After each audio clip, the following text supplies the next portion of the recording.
और आप देख रहे हैं कौमी सियासत आप तक, आवाज आप ही की, आप तक पहुंचाएंगे हम। नवे नवे त्यांच्या घरामध्ये एखादं मैत झालं असेल, पाहुण्यामध्ये कुणाचं मैत झालं असेल तर ते मैत सुद्धा सोडून त्यांनी पहिल्यांदा सामाजिक कार्यक्रम केले।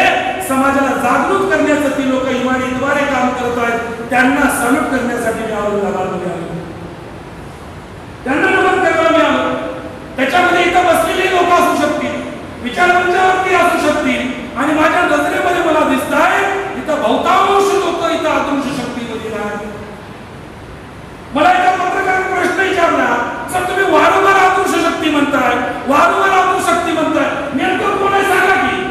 मी म्हणलं तुम्ही पत्रकार आहात, त्यातल्या त्यात विद्वान आहात, त्यातल्या त्यात अभ्यासू आहात, एवढा अभ्यास तुम्ही करा, तुमच्यावर सगळं ज्ञान सांगायचं असं काय नाही। थोडंसं अभ्यास तुम्ही सुद्धा केला तर खरं कोण काम करतोय समाजामध्ये तुम्हाला कळेल। साथियो, आम्ही का कामाला लागलो 62 दिवसाचा दौरा करण्यासाठी तुम्हाला कारण सांगतो। मी काही लोकांना आयडेंटिफाय केलं, फार इमानदार लोक आहेत ती, मी त्यांच्या संघटनेचा नाहीये, मी बहुजन मुक्ती पार्टीचा नेता आहे, मी बहुजन मुक्ती पार्टीचा प्रदेशाध्यक्ष आहे, मी त्यांच्या संघटनेचा नाहीये, पण ते इमानीद्वारे लोक काम करत आहेत। मी एक बामसेट नावाचं संघटना ऐकलं आणि त्या बामसेट संघटनेची इतके इमानदार लोक आहेत हो, ते जर बोलायला लागले ना भल्या भल्याच्या इकडे जातात, भल्या भल्याच्या इकडे जातात। अहो त्यांची लोक जर बोलायला लागले ना सर, काय लोकांना असं हँग होऊन जातात, 8-8 तास बोलतात कोणी ती लोक।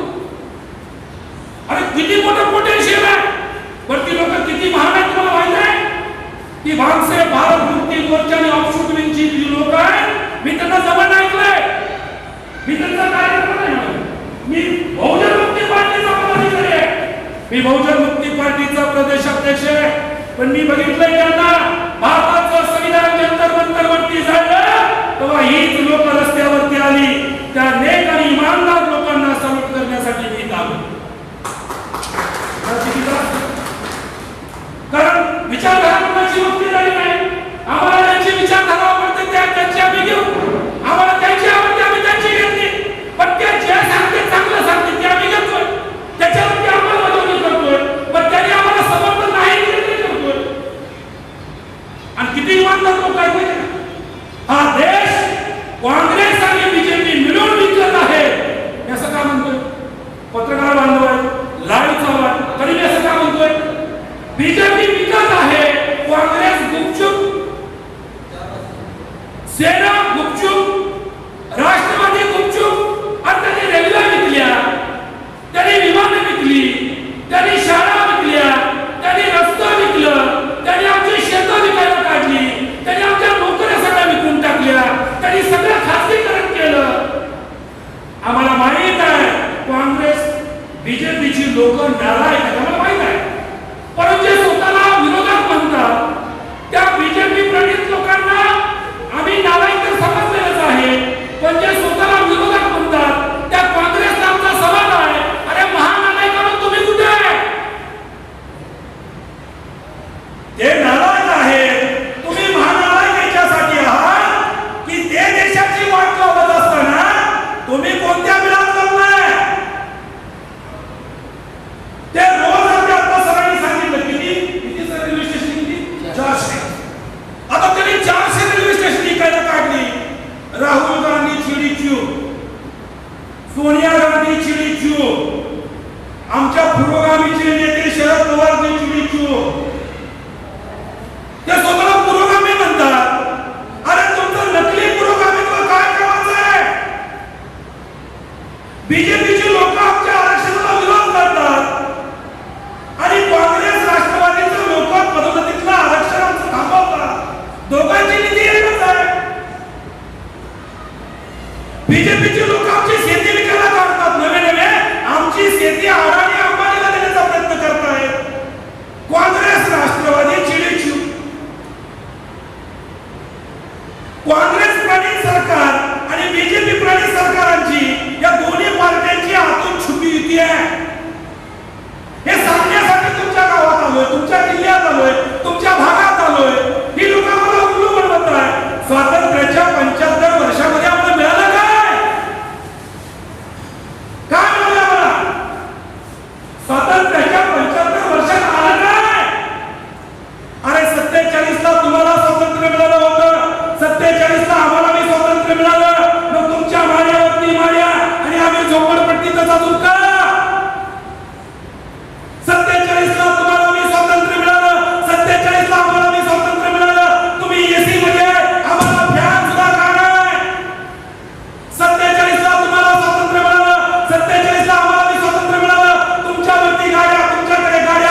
सीताराम येतो, सीताराम जातो राजाराम येतो, म्हणजे सोम्या जातो गोम्या येतो, गोम्या जातो सोम्या येतो, सोम्या जातो गोम्या येतो. त्यांचं चाललंय. काँग्रेस बीजेपीला म्हणतोय, काँग्रेस प्रणित सरकार बीजेपीला म्हणतोय तू माझी 5 वर्ष पाठ खाजव, मी पुढच्या 5 वर्षाला तुझी पाठ खाजवतो. हा खाजवा खाजवीचा खेळ आहे. त्यांनी अंडरस्टँडिंग मध्ये काम करत आहेत. आता 10 वर्षासाठी करत आहेत. 10 वर्ष काँग्रेस प्रणित सरकार, 10 वर्ष बीजेपी प्रणित सरकार काम चालू आहे. आणि कसं काम चालू आहे? ईव्हीएम मध्ये गडबडी करून काम चालू आहे, ईव्हीएम मध्ये चोऱ्या करून काम चालू आहे. 10 वर्ष काँग्रेसनं चोऱ्या केल्या, 10 वर्ष बीजेपीनं चोऱ्या केल्या, आणि या 2 चोरांना मोठं करण्याचं काम इलेक्शन कमिशन नावाचा चोरांचा सरदार करत आहे.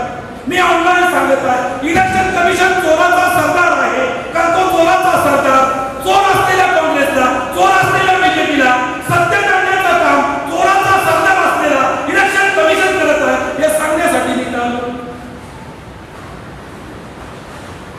कारण याच्या विरोधामध्ये आम्ही कोर्टात गेलोय, कोर्टामध्ये आम्ही केस जिंकल्या. तुम्ही गुगल वरती सर्च करा, बहुजन मुक्ती पार्टीने ईव्हीएमच्या विरोधामध्ये केस जिंकलेली आहे. सुप्रीम कोर्ट असं म्हणतंय इलेक्शन मध्ये गडबड होऊ शकते. कशाच्या आधारे होऊ शकते? ईव्हीएमच्या आधारे होऊ शकते. तर ईव्हीएमच्या आधारे गडबड होऊ शकते, मग ईव्हीएम ठेवण्याचं कारण काय? सुप्रीम कोर्ट जर सांगत असेल ईव्हीएम मध्ये गडबड होत आहे, मग पुन्हा ईव्हीएमची लोक लावत आहेत, त्यांना चपरा का लावत नाही?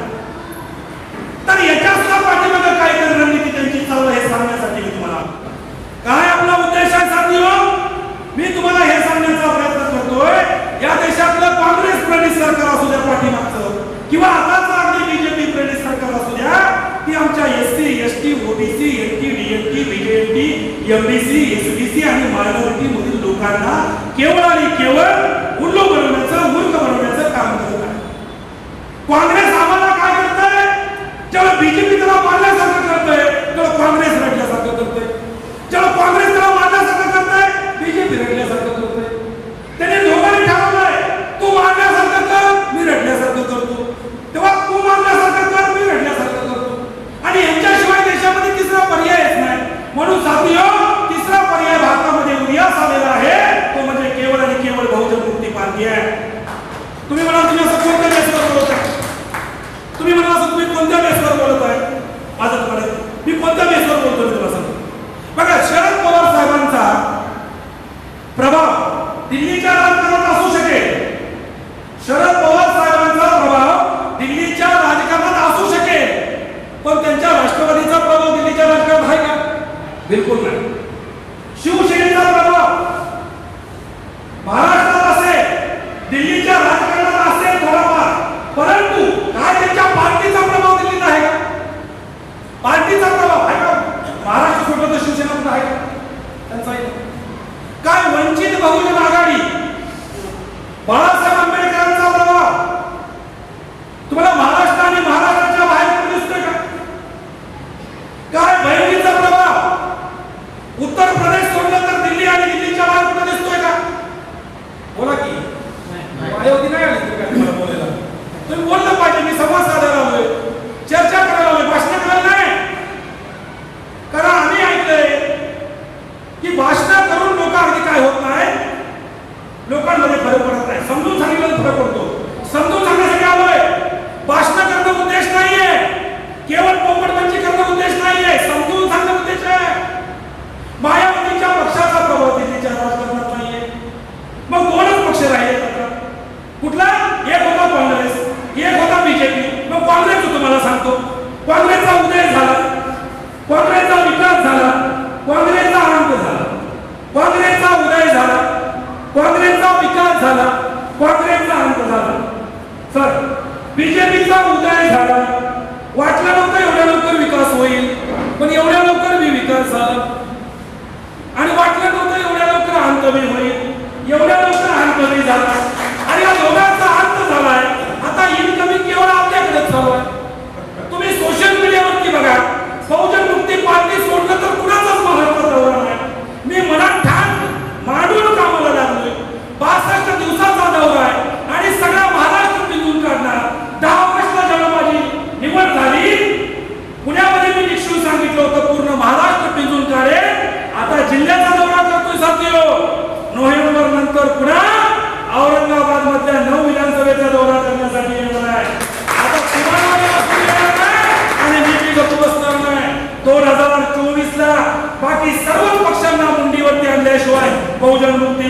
सोडणार नाही.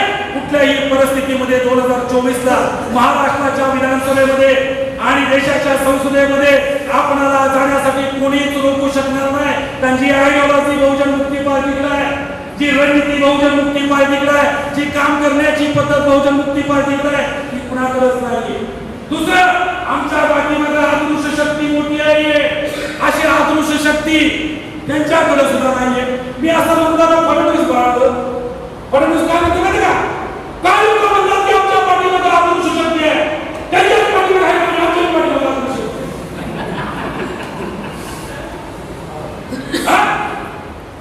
आम्ही म्हटलं ठीक आहे, चांगलं झालं तुम्ही आम्हाला आधी लक्षात घेतलं, आमच्या विरोधात बोलायला लागला.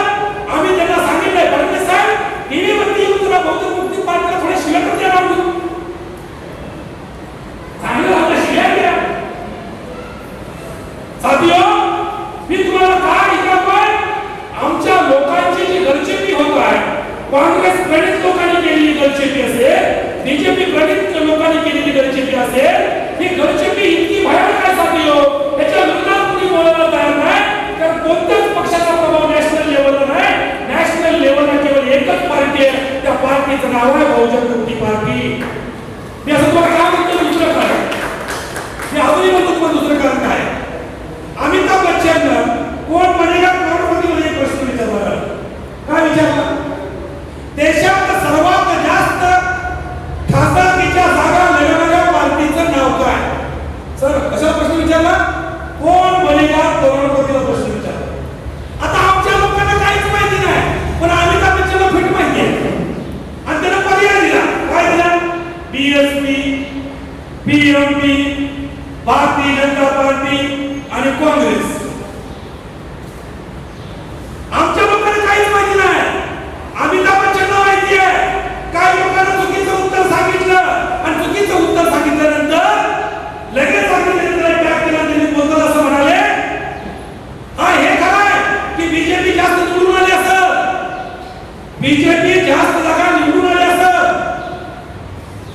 आता माझ्या भाषेमध्ये चोऱ्या करून निवडून आले असं, पण अमिताभ बच्चन असं म्हणाले, भारतामध्ये जर सर्वात जास्त जागा कुणी लढवल्या असतील त्या पार्टीचं नाव आहे बहुजन मुक्ती पार्टी. हे अमिताभ बच्चनला माहिती. दुसरा मुद्दा साथियो, बहुजन मुक्ती पार्टीची ताकद काय आहे? आता सरांनी सांगितलं, लखन सरांनी, लातूर मध्ये आमचा जलील अत्तार नावाचा कार्यकर्ता, मुस्लिम कार्यकर्ता, तो बोंबा आंदोलनामध्ये केलं होतं बहुजन मुक्ती पार्टीनं. त्याचं बॅनर हातात उभा होता, त्याचं बॅनर आणि पोस्टर देत होता फक्त. हा तिथून जाताना संजय गायकवाड नावाचा मराठवाड्याचा मंत्री,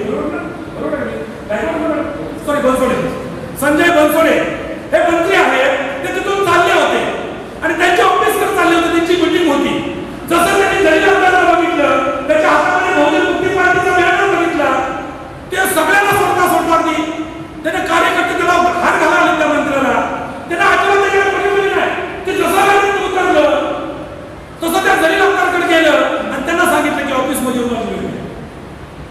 आता जलील अत्तार बहुजन मुक्ती पार्टीचा कार्यकर्ता आहे, जलील अत्तार थोडी राष्ट्रवादीचा कार्यकर्ता आहे. संध्याकाळी तिकडे जायला जलील अत्तार थोडीच काँग्रेसचा कार्यकर्ता, रात्री बीजेपीला मिळाला. जलील अत्तार बहुजन मुक्ती पार्टीचा कार्यकर्ता गेला नाही, मंत्र्यांना बोलवलं तरी गेला नाही. आमच्या माणसाला सरपंचाने बोलवलं तर नाडी दुसरं पडत आहे. मी खरं तर त्या जलील अत्तारला सॅल्यूट केला. सॅल्यूट करण्यासाठी मी लातूरमध्ये आलो होतो. मी सांगितलं, एवढा इमानदार कार्यकर्ता, एवढा इमानदार मावळा जर आपल्या पक्षात असेल तर भले होण्याची बातमी. साथियो, ते आंदोलन झाल्यानंतर मंत्रिमंडळाची मीटिंग झाली आणि त्या मंत्रिमंडळाच्या मीटिंग मध्ये दादा भुसे नावाचे कृषी मंत्री आहेत. ते कृषी मंत्री काय म्हणाले? अजितदादा त्या मीटिंगला आहेत, मुख्यमंत्री त्या मीटिंगला आहेत, सगळे मोठमोठे सिनियर मंत्री त्या मीटिंगला आहेत. ते म्हणाले, दादा भुसे कुठल्याने म्हणाले, 7 वेळा नाव घेऊन म्हणाले. ते म्हणजे बाकी तुमचं सगळ्यांचं राहिलं. त्या बहुजन मुक्ती पार्टीवाल्यांनी किती मोठं आंदोलन छेडलं मला माहिती आहे. त्याने डोकं उठवलं आहे. तुम्ही जर त्यांना नाही आवडलं तर येणाऱ्या काळामध्ये आपल्या सगळ्यांना घरी बसायला लागणार आहे. दादा भुसेला बहुजन मुक्ती पार्टीची ताकद माहिती, आमच्या लोकांना तुम्हाला जाणीव करून देण्यासाठी मी आलोय. साथियों, बहुजन मुक्ती पार्टीची ताकद फार भयानक आहे. अरे आम्ही अजून सत्तेत सुद्धा म्हणूया तर भागवत बदललं. भागवत पूर्वी म्हणायचं मुसलमानांचा डीएनए विदेशी आहे. भागवत असा म्हणतोय मुसलमानांचा डीएनए आमचा एकच आहे. मी भागवतला विचारलं, अजून बहुजन मुक्ती पार्टीची सत्ता बी नाही, एवढ्या लवकरच बाप कसा काय बदलला? जर आल्यानंतर बदलला असता तर जरा बदल वाटला असता. आताच बदलला. कुणाच्या भ्याला बदललाय? कारण साथियो, मोहन भागवत आणि आरएसएसच्या आमच्या रडारवरती, आमच्या निशाण्यावरती आहे. बऱ्याच लोकांना असं वाटतंय की नरेंद्र मोदी देशाची सत्ता चालवत आहे. बिलकुल नाही. नरेंद्र मोदी जर देशाची सत्ता चालवत असते, स्वतः ओबीसी असलेला नरेंद्र मोदी ओबीसीची जातीनिहाय जनगणना का करत नाही? नरेंद्र मोदी स्वतः ओबीसी आहे, ओबीसीची जातीनिहाय जनगणना करत नाही. नरेंद्र मोदी सुप्रीम कोर्टामध्ये एक हलफनामा लिहून दिला, म्हणजे आम्ही ओबीसीची जातीनिहाय जनगणना करणारच नाही. तर त्यांनी विचारलं का? म्हणजे करायची गरजच नाही. अरे तू स्वतः ओबीसी आहे, तुला कुणाची भीती आहे? तू प्रधानमंत्री आहे दादा. नरेंद्र मोदी साहेब, तुम्ही स्वतः प्रधानमंत्री आहे, तुम्हाला कुणाची भीती आहे? कुणाच्या इशाऱ्यावरून तुम्ही ओबीसीची जातीनिहाय जनगणना करत नाही? आणि तुम्ही जर करत नसाल तर बहुजन मुक्ती पार्टी तुम्हाला करायला लावल्याशिवाय सोडणार नाही. त्याच्यासाठी रस्त्यावरती उतरतो. त्याच्यासाठी तुमच्या भागातल्या सगळ्या लोकांना जागृत करण्यासाठी आलो. कारण ओबीसीच्या जातीनिहाय जनगणनेच्या पाठीमागं मराठा आरक्षणाचा मुद्दा लपलेला आहे. जोपर्यंत ओबीसीची जातीनिहाय जनगणना होणार नाही, तोपर्यंत मराठा आरक्षणाचा प्रश्न असेल, धनगर आरक्षणाचा प्रश्न असेल, किंवा आता जे ओबीसी राजकीय आरक्षणासाठी जी लढाई लढत आहे तो सुद्धा प्रश्न असेल. जोपर्यंत ओबीसीची जातीनिहाय जनगणना होत नाही, तोपर्यंत हा मुद्दा मिटणार नाही. मी ओबीसी बांधवांना सांगतोय, कुठवर हात जोडताय त्या काँग्रेसला, बीजेपीला. अरे हात जोडण्यापेक्षा काना खाली लावा त्यांच्या. हात जोडण्यापेक्षा त्यांच्या पुचवाड्यावरती लाथा मारा. त्यांना राजीनामा देऊन बहुजन मुक्ती पार्टीमध्ये या. तिथं गुलामी करण्यापेक्षा इथं येऊन नेते म्हणा. अरे न बघता बहुजन मुक्ती पार्टी सत्ता जर आली बहुजन मुक्ती पार्टीची, पहिल्यांदा जी.आर. काढून, पहिल्यांदा केंद्रीय मंत्रिमंडळाने निर्णय घेऊन ओबीसीची जातीनिहाय जनगणना 1931 पासून थांबलेली आहे, ती लगेच पूर्ण केली जाईल. पहिलं आमचं काम असेल ओबीसीची जातीनिहाय जनगणना.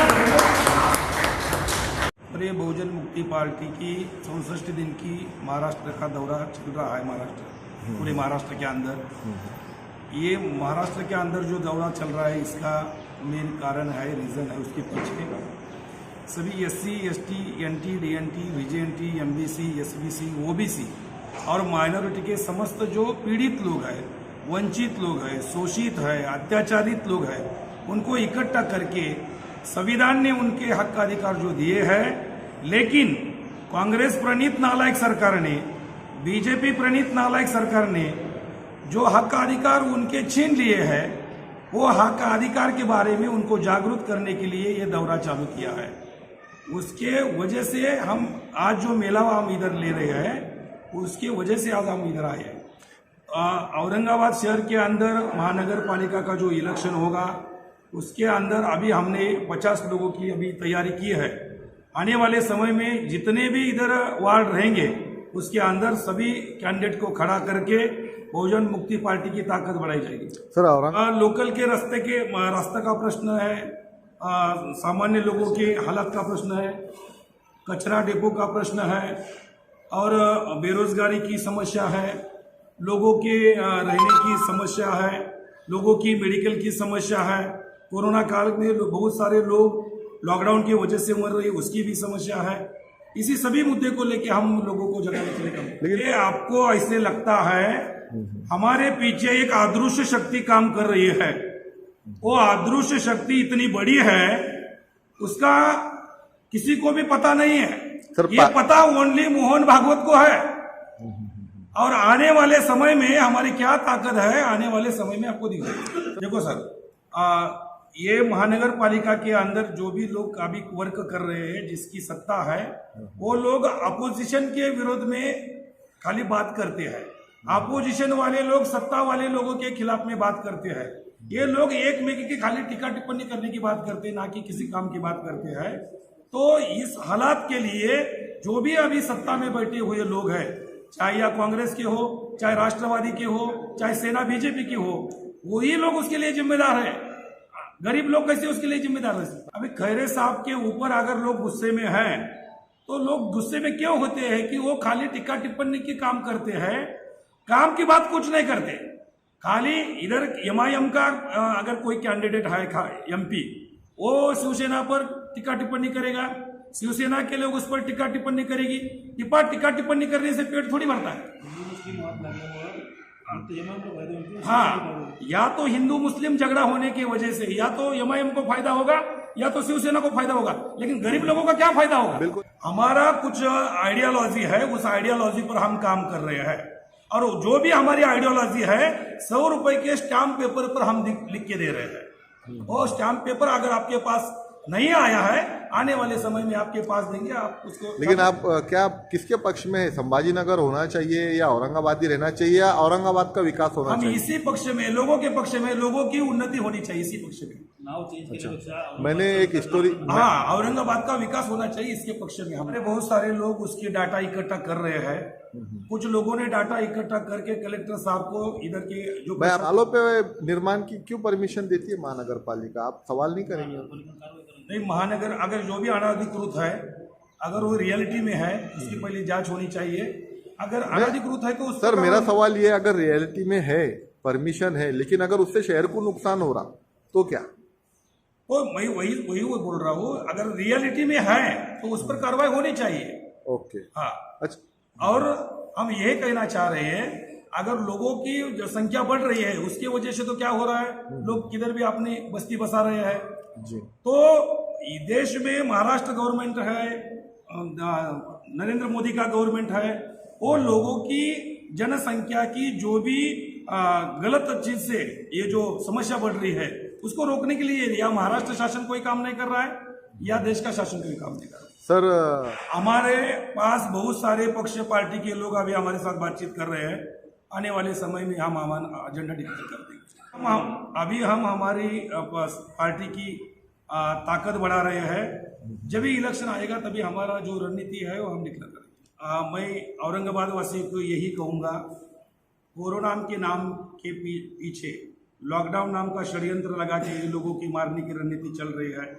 उसका लोगों ने पूरे जोर से विरोध करना चाहिए, क्योंकि लॉकडाउन कोई समस्या नहीं है। लॉकडाउन की वजह से बहुत सारे लोग कटकर मर गए हैं। कुछ लोगों को घर के जाने के लिए रिक्शा भी नहीं मिली। नरेंद्र मोदी ने उनके जात के लोगों के लिए 16 लाख लोगों को एरोप्लेन से इधर लाया, लेकिन हमारे लोगों को सादा इधर रिक्शा भी नहीं मिलने दिया। तो ये लॉकडाउन की वजह से हुआ ना, कोरोना की वजह से तो नहीं हुआ। हमारी जान जो जा रही है कोरोना की वजह से कम, लॉकडाउन की वजह से ज्यादा जा रही है। तो इसको पूरे जोर से विरोध करना चाहिए। और जो भी कोरोना की महामारी अगर फैल रही है ऐसे आप कह रहे हैं, तो उसके लिए लोग उसका इंतजाम कर रहे हैं। सर आपका पूरा नाम और पोस्ट बताएं। मेरा नाम है श्रीकांत होवाल, मैं बहुजन मुक्ति पार्टी का महाराष्ट्र प्रदेश अध्यक्ष हूँ। और ये मेरे साथ है लखन जी चौहान, ये बहुजन मुक्ति पार्टी के युवा प्रदेश अध्यक्ष है। इसी के साथ हमारे चैनल को लाइक, सब्सक्राइब और शेयर करना ना भूलिए। कौमी सियासत आप तक, आवाज आप ही की आप तक पहुंचाएंगे हम। आप हमें यूट्यूब, इंस्टाग्राम, फेसबुक और ट्विटर इन सभी पर